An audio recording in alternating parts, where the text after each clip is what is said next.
dia, amigos e amigas.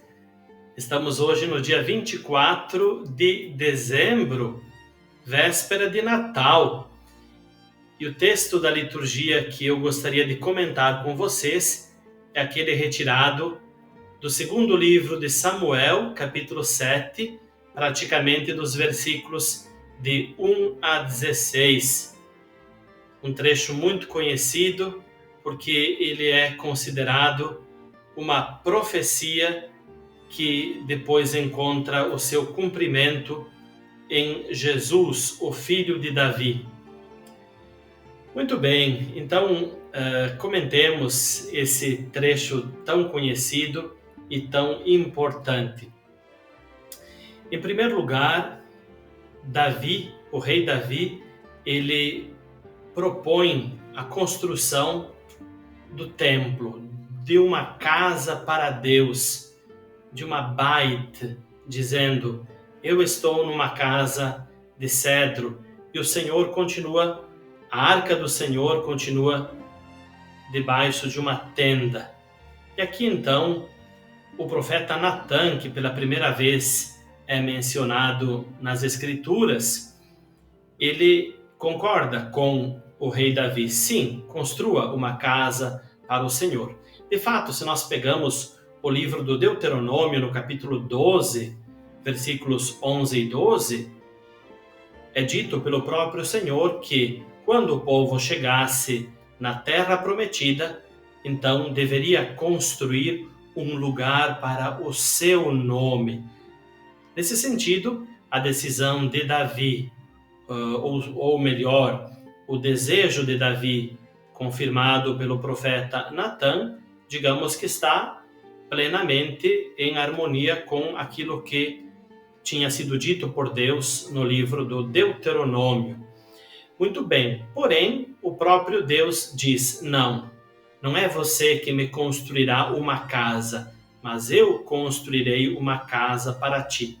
É claro que depois, então, nós entenderemos que Deus não está falando de uma casa material, de um templo, mas da dinastia davídica. Aquela dinastia que, então, no Novo Testamento, chegará à sua plenitude quando nascerá o filho de Davi, Jesus Cristo. Mas, continuando no nosso texto, vejam que, então, quando Deus diz assim: não será você que irá construir uma casa para mim, nós podemos entender melhor essa negativa da parte de Deus, no sentido de que não bastava uma decisão humana para que um templo fosse construído, mas na mentalidade do Antigo Oriente, era o próprio Deus, a própria divindade que precisava então aceitar, dar o seu parecer favorável para que o templo fosse construído, porque o templo justamente era considerado a habitação de Deus, da divindade na terra.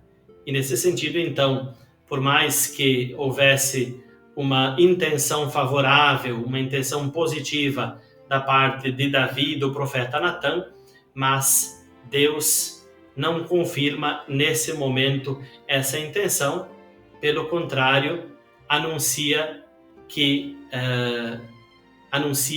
será Ele mesmo a construir uma casa, no sentido, porém, de uma dinastia para Davi. Muito bem, e aqui é muito interessante porque ao longo desse texto do segundo livro de Samuel, nós encontramos então, no capítulo 7, versículo 6, Deus que diz assim: eu caminhei com vocês, com o meu povo, desde a libertação do Egito, e nesse tempo eu sempre andei com vocês, caminhei com vocês, sem ter um templo, mas habitando apenas debaixo de uma tenda e em abrigos. Tenda e abrigo. E aqui eu gostaria, na medida em que estamos nas vésperas da festa de Natal, pegar essas duas palavras, tenda e abrigo, não segundo o texto hebraico, mas segundo o texto grego do do segundo livro de Samuel, porque os dois termos usados, que são o termo tenda, skené, e o termo abrigo, cataliuma, esses dois termos são usados quando se fala da encarnação e do nascimento de Jesus. Então me parece que essa ligação, essa intertextualidade possa ser interessante para a nossa reflexão no dia de hoje. Então vejam, no Evangelho segundo João, no prólogo que nós escutaremos na missa de amanhã, a missa de Natal, é dito assim: e o Verbo se fez carne e habitou entre nós. Porém, o habitou entre nós é usado o verbo skenol, que significa literalmente o Verbo se fez carne e colocou a sua tenda em nosso meio. E no Evangelho de Lucas, que nós escutaremos na noite de hoje, a noite de Natal, é dito que então Maria deu à luz ao seu filho primogênito e o colocou em uma manjedoura, o reclinou em uma manjedoura. Porém, na medida em que não havia lugar para eles, o nascimento de Jesus se deu em uma cataliuma, em um abrigo, porque, repito, não havia outro lugar. Então, é muito significativo, me parece, porque Deus que disse para Davi: não é você que me construirá um templo. Eu tenho sempre caminhado com o meu povo em tenda e abrigo. Esse mesmo Deus, quando se encarna, ele também continua nessa mesma linha.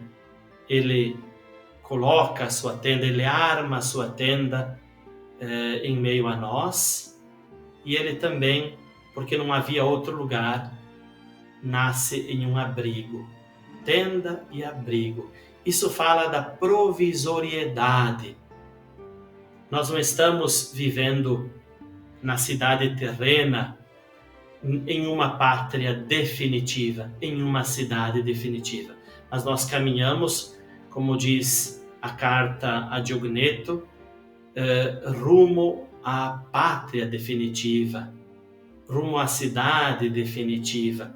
Nesse sentido, eu creio que o nascimento de Jesus, a partir desta profecia que nós encontramos no segundo livro de Samuel, essa profecia davídica, e também com essa comparação, essa intertextualidade que eu quis fazer com o prólogo de São João e com o início do segundo capítulo de Lucas, através dessas palavras tenda e abrigo, eu creio que nos deixa uma mensagem muito importante. Nós não devemos procurar a segurança aqui e agora, segurança para a nossa vida, coisas, situações nas quais nós colocamos a segurança, mas somos convidados a colocar a nossa segurança em Deus. Esse Deus que tem caminhado conosco, esse Deus que se encarnou e continuou caminhando conosco no modo mais concretamente possível, e que nos ensina que tudo aquilo que nós temos, construímos nessa nossa caminhada terrestre, nós não devemos colocar a nossa segurança nesses elementos. A nossa segurança deve ser colocada, esse é o grande convite que Deus nos faz nesse Natal, deve ser colocada nele. Ele que tem caminhado sempre conosco e ele que, na encarnação do seu Filho, começou uma caminhada o mais concreta possível. E depois, esse mesmo menino que nasce, ressuscitado, segundo o Evangelho de Mateus, capítulo 28, ele mesmo dirá: eu estou convosco todos os dias, enquanto houver dias. Eu desejo a todos, desde já, um feliz e santo Natal. Acolhamos no nosso coração o Deus menino que arma a sua tenda em nossa vida, em nosso meio. Tenham todos um bom dia e uma excelente preparação para a noite e o dia de Natal.